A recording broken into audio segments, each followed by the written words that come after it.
नमस्कार, आप देख रहे हैं लोकमंच और मैं हूं आपके साथ वैष्णवी शर्मा। तो खबर उत्तराखंड में सबसे पहले बात करेंगे चमोली की, जहां उत्तराखंड की ग्रीष्मकालीन राजधानी में बजट सत्र के दौरान भरांडी सैंड में नंदप्रयाग घाट मोटर मार्ग के चौड़ीकरण के लिए हजारों की संख्या में लोग विधानसभा का घेराव करने पहुंचे। वहीं प्रशासन ने प्रदर्शनकारियों की चेतावनी को देखते हुए कई स्थानों में बैरिकेडिंग लगाई, साथ ही भारी सुरक्षा और पुलिस बल भी तैनात की गई। आपको बता दें, दरअसल घाट क्षेत्र के नंदप्रयाग घाट मोटर मार्ग के 1.5 लाइन चौड़ीकरण की मांग को लेकर पिछले करीब कई दिनों से ऊपर आंदोलन में बैठे हुए हैं। वहीं आंदोलनकारियों का आरोप है कि सरकार उनकी मांगों की सुध तक नहीं ले रही है। इससे गुस्साए घाट के हजारों आंदोलनकारियों ने भरांडी सैंड विधानसभा में आज से चल रहे बजट सत्र का घेराव के लिए कूच किया, जहां आंदोलनकारियों की पुलिस से बड़ी नोकझोंक भी हुई, जिसके बाद पुलिस ने आंदोलनकारियों पर लाठीचार्ज भी किया, जहां कई लोग घायल हो गए।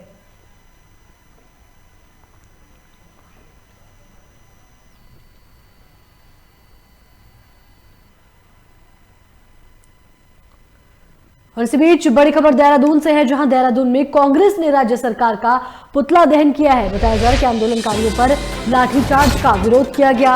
वहीं महानगर अध्यक्ष लालचंद शर्मा के नेतृत्व में पूरा प्रदर्शन हुआ है। इस वक्त की बड़ी जानकारी आपको देहरादून से दे रहे हैं, जहां निहत्थे लोगों पर सरकार ने लाठीचार्ज कर दिया, जिसके बाद बताया जा रहा है कि निहत्थे लोगों पर सरकार ने लाठीचार्ज का आदेश दिया है, ऐसा लालचंद शर्मा ने कहा है। तो इस वक्त की बड़ी और अहम जानकारी आपको देहरादून से दे रहे हैं, जहां देहरादून में कांग्रेस ने राज्य सरकार का पुतला दहन किया है। बताया जा रहा है कि आंदोलनकारियों पर हुए लाठीचार्ज का जो है कांग्रेस कार्यकर्ताओं ने विरोध किया है। वहीं सरकार के खिलाफ जमकर नारेबाजी भी की गई है।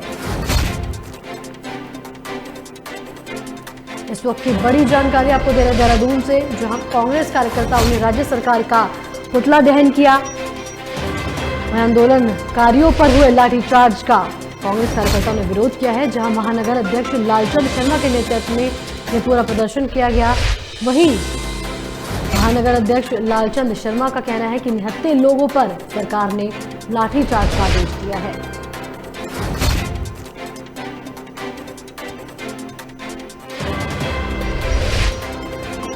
इस वक्त की बड़ी जानकारी आपको दे रहे हैं देहरादून से।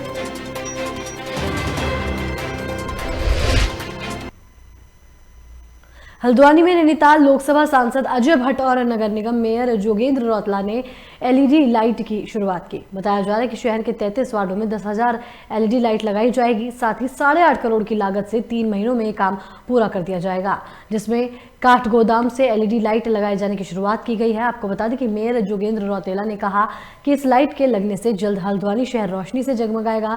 वहीं ये कार्य 2 चरणों में होगा। पहले चरण में शहर में लगी CFL लाइट को बदलकर एलईडी लाइट लगाई जा रही है, जिससे बिजली के बिल में बचत होगी और प्रदूषण भी कम होगा। आपको बता दें, खबर हल्द्वानी से है, जहां बताया जा रहा है कि सांसद अजय भट्ट और मेयर जोगेंद्र रौतेला ने एलईडी की शुरुआत की है। बताया जा रहा है कि शहर के 33 वार्डों में 10,000 एलईडी लाइट लगाई जाएगी। साथ ही 8.5 करोड़ की लागत से 3 महीने में यह कार्य पूरा होगा, जिसमें काठगोदाम से एलईडी लाइट लगाए जाने की शुरुआत की गई है। बताया जा रहा है कि मेयर जोगेंद्र रौतेला ने कहा कि इस लाइट के लगने से जल्द हल्द्वानी शहर रोशनी से जगमगाएगा। वहीं यह कार्य 2 चरणों में होगा, जहां पहले चरण में शहर में लगी CFL लाइट को बदलकर एलईडी लाइट लगाई जा रही है। ये ऐतिहासिक काम आज यहाँ पर प्रारंभ हो गया है। नरेंद्र मोदी जी की जो सोच थी उसको हमारे यहाँ पर नगर निगम ने आज परिलक्षित किया है। हमारे मेयर साहब ने यहाँ पर बहुत अच्छे तरीके से ये प्रोजेक्ट यहाँ पर किया है, और जो उनके हेड आए हैं राहुल सिंह जी, उन्होंने एक एक चीज़ बताई है जो आई ओपनर हैं, आंखें खोलने वाली हैं। तो इस तरह से बचत भी हो, लाइट भी अच्छी हो, सब चीज़ ठीक भी हो, विकास काम भी आगे जाए, ये काम के लिए आज हम सब इकट्ठा हुए हैं। यह कार्य पुरानी जो CFL लाइट्स हैं उनको LED में परिवर्तित करने का कार्य है। इसकी कार्यदायी संस्था EESL है, जो कि एक भारत सरकार का उपक्रम है। पुराने शहर में यानी कि पूर्व के नगर निगम क्षेत्र में लगभग 10,000 लाइटें परिवर्तित की जा रही हैं LED में। ये प्रथम चरण का कार्य है। द्वितीय चरण में ग्रामीण क्षेत्र में 21,000 लाइटों को भी परिवर्तित किया जाएगा, और शहर क्षेत्र में 10,000 लाइटों को LED में परिवर्तित करने का और 7 वर्ष तक रखरखाव का अनुबंध भी EESL से किया है, जिसकी लागत 8.5 करोड़ रुपया है। और इससे बिजली की खपत भी कम होगी, साथ ही प्रदूषण भी कम होगा, यानी कि कार्बन इमिशन भी कम होगा, यानी कि एनर्जी एफिशिएंट और इसी बीच बड़ी खबर हरिद्वार से है, जहां हरिद्वार में नवजात शिशु का शव मिलने से इलाके में सनसनी फैल गई। आपको बता दें कि खाली प्लॉट में नवजात शिशु का शव मिला, जिसके बाद स्थानीय लोगों ने घटना की जानकारी पुलिस को दी। वही जानकारी पाकर पुलिस मौके पर पहुंची है, जिसके बाद पुलिस ने नवजात शिशु के शव को जो है कब्जे में लेकर पोस्टमार्टम के लिए भेज दिया है।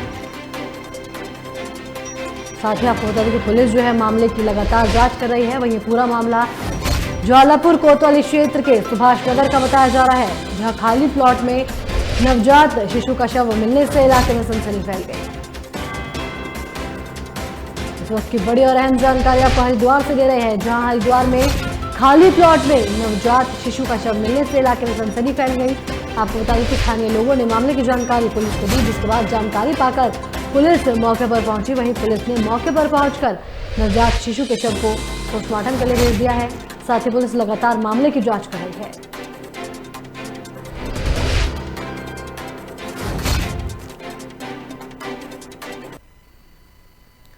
उत्तराखंड में 2021 महाकुंभ का आगाज हो गया है। अखाड़ों की धर्म ध्वज स्थापित होने के साथ साथ महाकुंभ की शुरुआत हरिद्वार में हो गई है। साधु संत अपने अपने अखाड़ों में आना शुरू हो गए हैं और पेशवाई का दौर भी शुरू होने जा रहा है। वहीं किन्नर अखाड़े के संत भी धर्म नगरी हरिद्वार पहुंचने शुरू हो गए हैं। इस दौरान लोकमंच ने किन्नर अखाड़ा की महामंडलेश्वर पवित्रा नंदगिरी से खास बातचीत की है। क्या कुछ कहा उन्होंने, आइए आपको सुनाते हैं। वहीं आपको बता दें अगली खबर ऋषिकेश से है, जहां ऋषिकेश में GMVN गंगा रिजॉर्ट में 1 से 7 मार्च तक आयोजित होने वाले अंतर्राष्ट्रीय योग महोत्सव का शुभारंभ सोमवार से हो गया है। बताया जा रहा है कि उत्तराखंड पर्यटन विभाग और गढ़वाल मंडल विकास निगम ने संयुक्त रूप से आयोजित 29वें 7 दिवसीय अंतर्राष्ट्रीय योग महोत्सव को शुभारंभ किया। वहीं मौके पर मुख्य अतिथि के रूप में कृषि मंत्री सुबोध उनियाल, GMVN के अध्यक्ष महावीर सिंह रांगड़, आचार्य बालकृष्ण, स्वामी नरेंद्र गिरी और राज्य मंत्री कृष्ण कुमार सिंगल ने दीप प्रज्वलित करके कार्यक्रम की शुरुआत की। वहीं कार्यक्रम में उत्तराखंड संस्कृत विश्वविद्यालय योग विभाग की टीम ने योग की क्रियाओं का प्रदर्शन किया। आपको बता दें कि इस साल कोरोना की वजह से योग फेस्टिवल को सीमित किया गया। वहीं देश के 450 योग साधकों ने महोत्सव में हिस्सा लिया था। ये अच्छी बात है कि देखिए योग को जन जन तक पहुंचाने के लिए इस तरह के आयोजन बहुत ज़रूरी है। और उत्तराखंड की पवित्र भूमि में योग का कार्यक्रम नहीं होगा तो कहाँ होगा। और ये भी ऋषिकेश मुनि की रीति जैसे पवित्र जगह पर ये प्रतिवर्ष होता है। और इस वर्ष भी क्योंकि कोरोना का प्रकोप जरा एक समाप्ति की तरफ है, तो पिछली बार शुरू हुआ था तो प्रारंभ हो गया था और इस बार कोरोना का अंत हो रहा है, तो ये अच्छी बात है। और इससे योग ने ही बहुत लोगों को बचाया है और आगे भी बचाएगा। अभी ये उत्सव जो योग उत्सव है पूरे 1 सप्ताह चलने वाला है और देश विदेश के अनेकों योगार्थी यहाँ पर आए हैं। और पूरा यहाँ का जो माहौल आपने देखा योगमय है और यहाँ का जो खाने की व्यवस्थाएं हैं वो भी उसी श्रेणी की है। और अनेकों आपने देखा हो किस प्रकार से योगी हमारे आचार्य बालकिशन जी और नरेंद्र गिरी जी ने किस प्रकार से अपने विचार रखे और योग पूरी दुनिया में फैल रहा है। इसके लिए गढ़वाल मंडल विकास निगम का भी बहुत बड़ा योगदान है। सिविल आज पहली बार ऐसा लगा कि हमारे जो विदेशों से आए हुए भाई जो योगा के से बड़ा जिनका योगा के प्रति लगाव था उनकी संख्या नगण्य थी, क्योंकि सारी अंतर्राष्ट्रीय फ्लाइट्स जो हैं वो अभी रद्द हैं और उनके अंतर्राष्ट्रीय फ्लाइट्स के चालू न होने के कारण वो भी उन लोगों का आना भी यहाँ पर संभव नहीं हो पाया। और उसके बावजूद भी हमने इसकी भव्यता में कोई कमी नहीं की। लालकुआ कोतवाली क्षेत्र में बस की टक्कर लगने से बाइक सवार 3 लोगों गंभीर रूप से घायल हो गए हैं, जहां बताया जा रहा है कि शाम रानीबाग से लोगों को वापस लेकर जा रही इंटरसिटी बस ने बाइक सवारों को टक्कर मार दी, जिसमें 2 युवक सहित एक महिला गंभीर रूप से घायल हो गई। जिसके बाद आनंद फानंद में घायलों को हल्द्वानी में भर्ती कराया गया, जहां गंभीर हालत के चलते एक युवक ने दम तोड़ दिया। वहीं पुलिस ने बस चालक को गिरफ्तार कर बस और मोटरसाइकिल को कब्जे में ले लिया, जिसके बाद फिलहाल पुलिस मामले की जाँच कर रही है।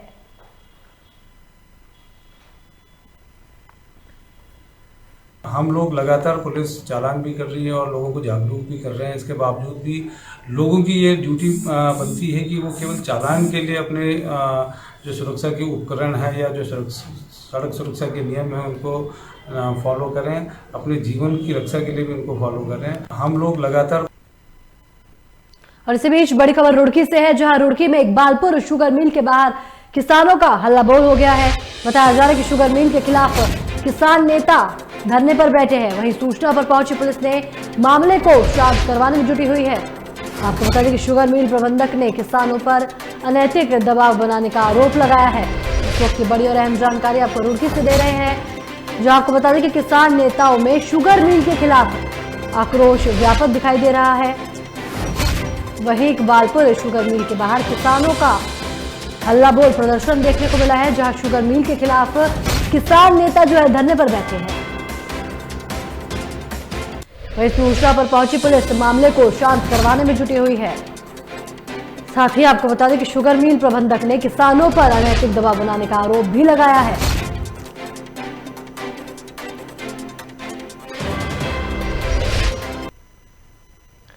डीजीपी के आदेश पर मंगलौर कोतवाली में एक अग्निशमन मशीन तैयार की गई, जहां दरअसल 26 फरवरी को मंगलौर कोतवाली में डीजीपी के जनसंवाद के दौरान जनता की मांग पर डीजीपी ने यह आदेश दिया था।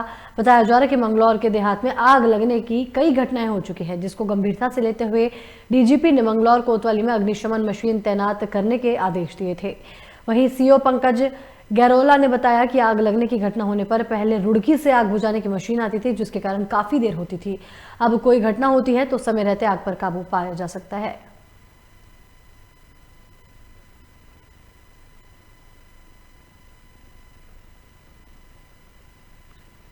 फायर की गाड़ी रुड़की से आती है, यदि कोई आग लगने की घटना होती है तो अग्निशमन विभाग द्वारा वहाँ से गाड़ी भेजी जाती है, जिसमें कई बार उसमें विलम्ब हो जाता है।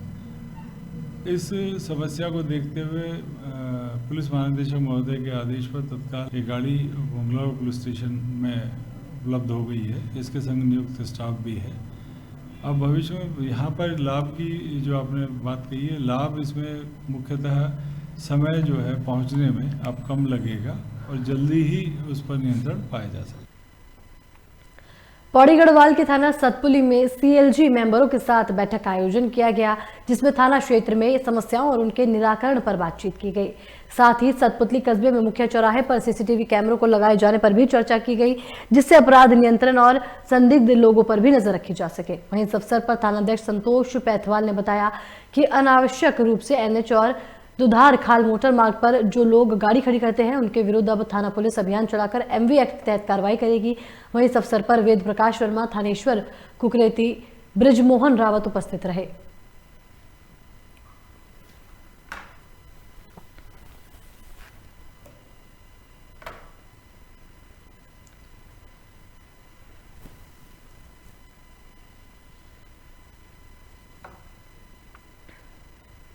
रामनगर में कॉर्बेट टाइगर रिजर्व में जल्द ही हॉग डियर की गणना होने जा रही है। आपको बता दें कि 2008 के बाद हॉग डियर की अब होने वाली इस गणना के लिए कॉर्बेट प्रशासन तैयारियों में जुटा हुआ है। कॉर्बेट टाइगर रिजर्व में बाघ, तेंदुआ, हाथी, पक्षी सहित वन्य जीवों की गणना के साथ अब हॉग डियर की गणना भी कॉर्बेट प्रशासन करने जा रही है। आपको बता दें कि हॉग डियर की गणना कॉर्बेट टाइगर रिजर्व में 2008 के बाद नहीं हुई है। वहीं कॉर्बेट टाइगर रिजर्व के ढिकाला जोन में रामगंगा नदी के आसपास और खिनानौली क्षेत्र में हॉग डियर की उपस्थिति ज्यादा तादाद में 2008 में दर्ज की गई थी। हॉग डियर की प्रत्यक्ष गणना विधि के अनुसार की जाती है। वहीं 2008 के बाद हॉग डियर की गणना टाइगर रिजर्व में नहीं की गई, जिसके बाद अब कॉर्बेट प्रशासन इसकी गणना करने का मन बना रहा है। वहीं इस बारे में जानकारी देते हुए कॉर्बेट टाइगर रिजर्व के निदेशक राहुल कुमार ने बताया कि कॉर्बेट में वन्य जीवों की गणना का कार्य लगातार किया जाता है। राहुल कुमार ने कहा कि हॉग डियर के नंबर पर लगातार चिंता जताई जाती है, जिसके कारण हॉग डियर की गणना की जाएगी।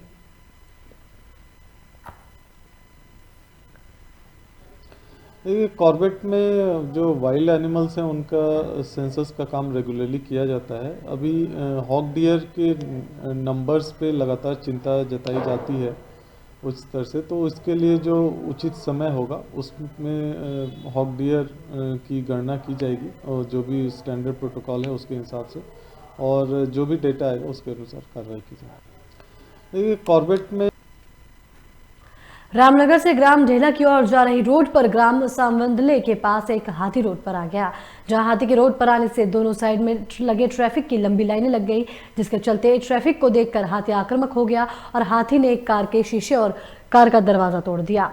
आपको बता दें कि हाथी के उत्पात मचाने पर वन्य विभाग के कर्मचारियों ने हाथी को भगाने की कोशिश की, जहां हाथी ने मोटरसाइकिल को भी क्षतिग्रस्त कर दिया। वहीं मौके पर पहुंचे बिजुरानी रेंजर राजकुमार ने अपनी टीम के साथ बमुश्किल से हाथी को जंगल की तरफ भगाया, जिसके लगभग 1 घंटे बाद ट्रैफिक सुचारू रूप से शुरू किया गया। देखिए, कॉर्बेट टाइगर रिजर्व और आसपास का जो फॉरेस्ट डिवीज़न है वो हाथियों का एक नेचुरल हैबिटेट है, तो एलिफेंट्स का मूवमेंट लगातार इस एरिया में होता रहता है। जब भी इस तरह का मूवमेंट होता है तो हमारी टीम जो है वो मौके पे पहुंचकर उसको डिस्ट्रैक्ट करके किसी और रास्ते में भेजने का या जंगल की तरफ भेजने का प्रयास किया जाता है। अभी इस कल का जो प्रकरण है उसमें किसी भी तरह का नुकसान की कोई सूचना हमारे पास नहीं है। यदि कोई नुकसान हुआ है तो उसमें जो भी शासनादेश है, जो भी हमारा एक्ट है कॉम्पनसेशन का, उसके अनुसार उसमें कार्रवाई की जाएगी। देखिए, कॉर्बेट टाइगर रिजर्व और आसपास कोरोना काल के बाद से बंद चल रही डिग्री कॉलेज की क्लासों को प्रदेश भर में शुरू कर दिया गया है। वहीं रुद्रपुर के सरदार भगत सिंह स्नाकोत्तर महाविद्यालय में भी ऑनलाइन क्लासों को बंद करते हुए ऑफलाइन क्लासों को शुरू कर दिया गया, जिसके बाद कॉलेज पहुंच रहे छात्र छात्राओं ने कहा कि इससे पहले वे ऑनलाइन क्लास के माध्यम से पढ़ाई कर रहे थे, लेकिन ऑनलाइन क्लास के माध्यम से उनको काफ़ी समस्याओं का सामना करना पड़ रहा था। वहीं प्रदेश सरकार की तरफ से ऑनलाइन क्लास को बंद करते हुए ऑफलाइन क्लासों को शुरू कर दिया गया है, जिससे उनको पढ़ाई करने में सहूलियत होगी।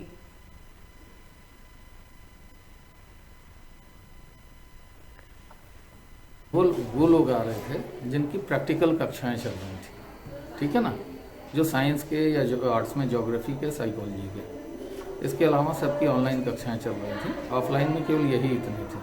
अब सभी के लिए सरकार ने ऑफलाइन खोल दिया। अब सारे बच्चे आएंगे जो सरकार के दिशा निर्देश हैं कोविड को लेकर के, जैसे कि सैनिटाइज़र साथ में हो, उनके पानी की बॉटल्स हों, मुँह में मास्क हों, इसके साथ हुआ है।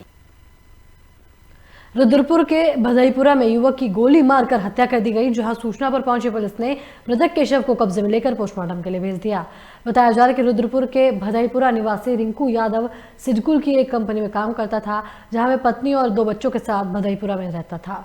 वहीं सोमवार सुबह घर पहुंचने पर युवक की हत्या की जानकारी मिली, जहां आनन फानन में परिजनों ने मामले की जानकारी पुलिस को दी। वही जानकारी पाकर पुलिस मौके पर पहुंची और शव को कब्जे में लेकर पोस्टमार्टम के लिए भेज दिया, जिसके बाद फिलहाल पुलिस मामले की जाँच कर रही है। कुछ बहुत महत्वपूर्ण चीज़ें हमको सुराग जानकारी हमको प्राप्त हुई, इसको हम सत्यापित कर रहे हैं और ये मामला जो है कल दिन तक, कल शाम तक हम इसको बराबर कर लेंगे। सर, इसमें इसने मुकदमा करवा रखा था वादी ने? पूर्व में 2016 में जो मृतक है उसके 4 भाई हैं बेसिकली, तो इसके 2 जो बड़े भाई हैं उनका अपने माताजी के साथ उनके रोड पर एक्सीडेंट में डेथ हो गई थी। उसका जो इंश्योरेंस पैसे को क्लेम लेकर के भी जो है इनका एक विवाद चल रहा है, जिसमें कि अभी हाल ही में 22 फरवरी को एक मृतक ने 156(3) के तहत 420, 468 फौजरी का एक मुकदमा लिखा गया था, जो ये इसका छोटे भाई विपिन के खिलाफ, और उसमें एक दीपक नाम का उनका मौसेर भाई है। शिवपुरी के वनों से सटे तिमली वन क्षेत्र के जंगलों में स्थित पूर्व जिला पंचायत सदस्य मुनेन्द्र भंडारी के रमणीक गंगा व्यू टेंट स्टोर में भीषण आग लग गई, जहां स्टोर में रखा लाखों का सामान जलकर राख हो गया। वहीं इस संबंध में स्टोर संचालक ने क्षेत्रीय विधायक, प्रदेश के कृषि मंत्री सुबोध उनियाल, जिलाधिकारी एसएसपी टिहरी और डीएफओ नरेंद्र नगर को पत्र भेजकर मुआवजे की मांग की। साथ ही हादसे में जंगली जानवरों के झुलसने का कयास भी लगाया जा रहा है।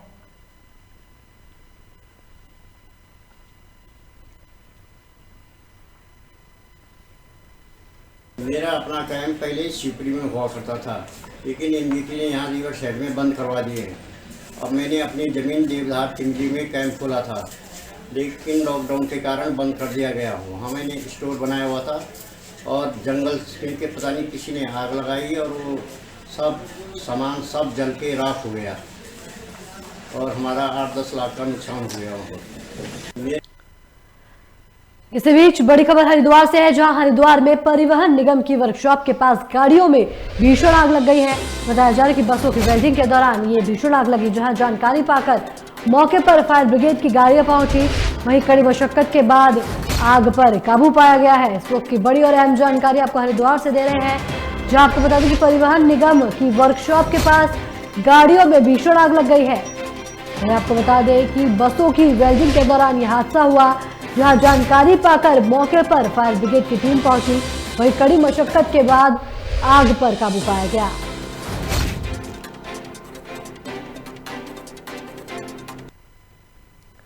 मुख्यमंत्री त्रिवेंद्र रावत के ड्रीम प्रोजेक्ट माता सीता सर्किट को लेकर रविवार को सर्किट हाउस पौड़ी में प्रोजेक्ट अध्यक्ष सूर्य नारायण बाबुलकर ने पौड़ी विधायक मुकेश कोहली, जिलाधिकारी डॉक्टर विजय कुमार जोगदंडे और संबंधित अधिकारियों के साथ पहली बैठक की। जहां बैठक में पौड़ी विधायक कोहली और जिलाधिकारी डॉक्टर जोगेंद्र ने SN बाबुलकर को माता सीता सर्किट योजना के बारे में सुझाव और जानकारी दी। वहीं इस दौरान बाबुलकर ने कहा कि सीता सर्किट के विकास को लेकर सरकार ने माता सीता लोक न्याय की स्थापना की है और समिति भी बनाई है, जिसमें अभी और सदस्यों को जोड़ा जाना है। वहीं सीता सर्किट का विकास केंद्र और राज्य सरकार के सहयोग से पूर्ण किया जाना है। साथ ही कहा कि माता सीता सर्किट के डेवलप होने के बाद धार्मिक मान्यता के साथ साथ पर्यटन के मामले में भी इसका महत्व बढ़ जाएगा।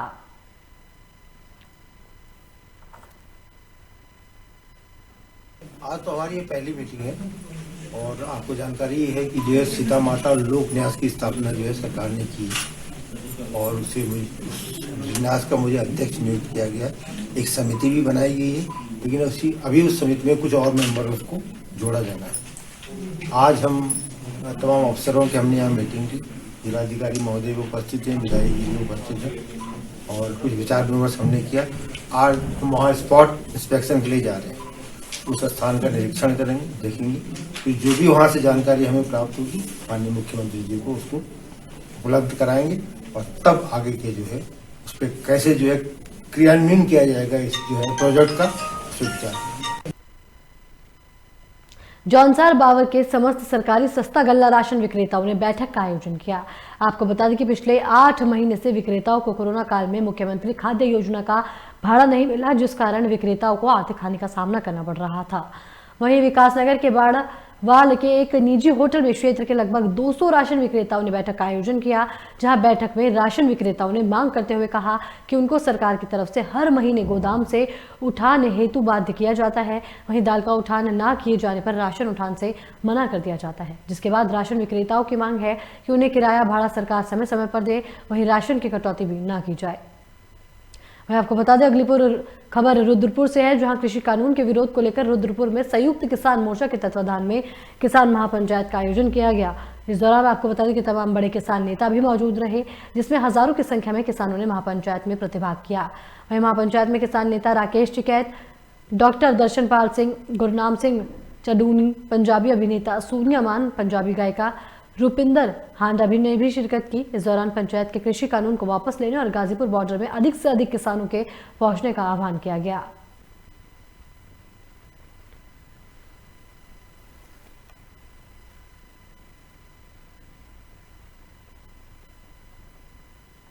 विरोध बिल्लू का विरोध है हमारा, MSP पे खरीद रही हो रही उसका विरोध है। और हमारा ये है कि जो उत्तराखंड का जो किसान प्लान कर रहा है उसकी 5 पॉलिसी हमने सरकारों को दी है, पहले भी हमने लिख कर दी इनको, उस पर काम करना पड़ेगा तो उत्तराखंड का किसान बचेगा, ये हमने कहा है। और भारत सरकार से अलग तरह की लड़ाई है, वो लड़ी जा रही है।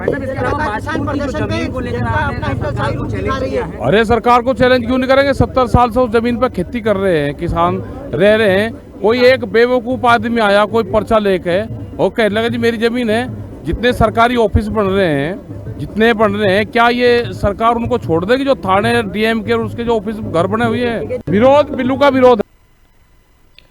टिहरी जिला विकास समन्वय और निगरानी समिति की बैठक टिहरी सांसद माला राज्य लक्ष्मी शाह की अध्यक्षता में टिहरी जिला कार्यालय सभागार में संपन्न हुई, जहां बैठक में टिहरी सांसद ने केंद्र की योजनाओं के शिलापट पर नाम न लिखे जाने पर अधिकारियों पर नाराजगी जताई और कहा कि केंद्र की योजनाओं में अगर लापरवाही की गई तो उसे सहन नहीं किया जाएगा।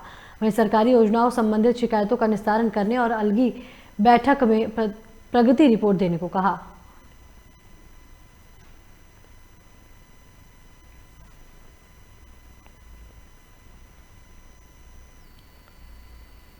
आपको बता दें खबर टिहरी से है, जहां बताया जा रहा है कि टिहरी जिला विकास समन्वय और निगरानी समिति की बैठक टिहरी सांसद माला राज्य लक्ष्मी शाह की अध्यक्षता में टिहरी जिला कार्यालय सभागार में संपन्न हुई। वहीं बैठक में टिहरी सांसद ने केंद्र की योजनाओं के शिलापट पर नाम न लिखे जाने पर अधिकारियों पर नाराजगी जताई और कहा कि केंद्र के योजनाओं में अगर लापरवाही की गई तो उसे सहन नहीं किया जाएगा।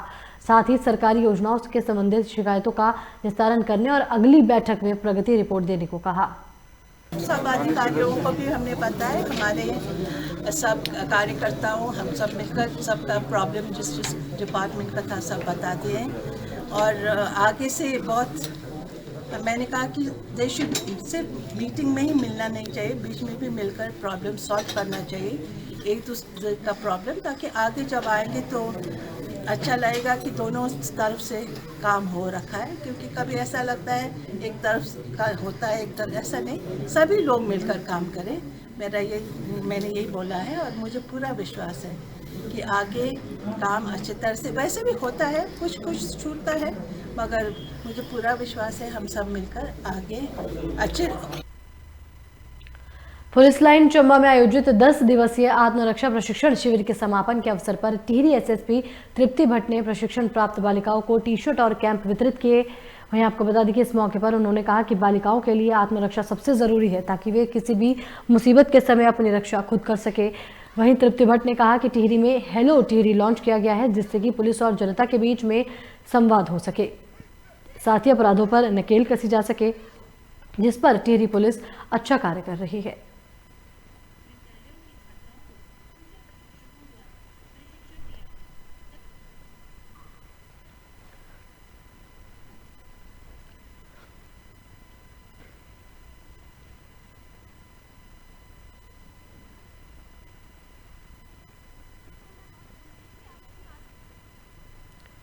इंदिरापुरम की ईस्टर्न हाइट्स सोसाइटी में आवारा कुत्तों के आतंक को लेकर लोग डर के साए में जीने को मजबूर है। वहीं लोग लगातार आवारा कुत्तों के आतंक से परेशान हो रहे हैं। आपको बता दें कि लगातार आवारा कुत्ते लोगों पर हमला कर उन्हें घायल कर रहे हैं, जिसके चलते लोगों में डर का माहौल बना हुआ है। वहीं कई बार लोगों ने आवारा कुत्तों के आतंक की सूचना प्रशासन से भी की है, लेकिन कोई समाधान नहीं निकल पाया है। वहीं एक बार फिर आवारा कुत्ते ने एक व्यक्ति पर हमला कर दिया, जिसके चलते व्यक्ति घायल हो गया है। वहीं इस घटना के बाद लोगों में गुस्सा देखने को मिल रहा है। साथ ही लोगों ने एक बार फिर से आवारा कुत्तों से निजात दिलाने की मांग की है। अब देखना यह होगा कि प्रशासन आवारा कुत्तों से लोगों को निजात दिलाने के लिए क्या कुछ कदम उठाती है।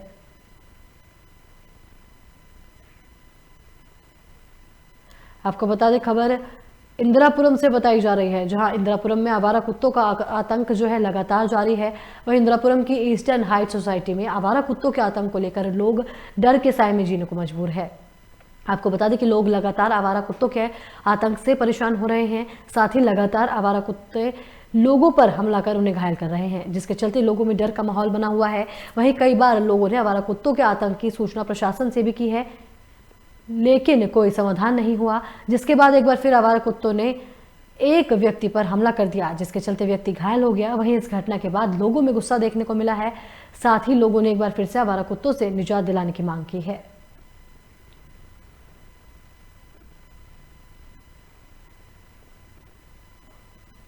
तमाम समस्याओं से जुड़ रही है, क्योंकि बिल्डर भाग गया है और अपूर्ण कार्य है। बाउंड्री वॉल न होने की वजह से पीछे से भी काफ़ी आतंक रहता है कुत्तों का। और जिस तरीके से अब कुत्तों को खाना खिलाया जा रहा है आवारा कुत्तों को ला कर, उससे बच्चों के लिए और किसी के लिए भी, क्योंकि गेट के पास ही है, आप रात में कभी भी आएँ तो आपको 10-12 कुत्तों का जमावड़ा गेट के पास मिलेगा और हर व्यक्ति को गेट से होकर जाना है। तो ये बहुत खतरनाक स्थिति बनी हुई है और कभी भी कोई दुर्घटना बहुत बड़ी हो सकती है। प्रशासन से यही अनुरोध रहेगा कि इसमें आवश्यक कार्यवाही जितना जल्दी हो सके करने की। पिछले काफ़ी अर्से से तमाम समस्याओं से जुड़ रही है, क्योंकि बिल्डर भाग गया है और इसके साथ इस बुलेटिन में फिलहाल इतना ही। बाकी की तमाम खबरों के लिए देखते रहिए लोकमंच।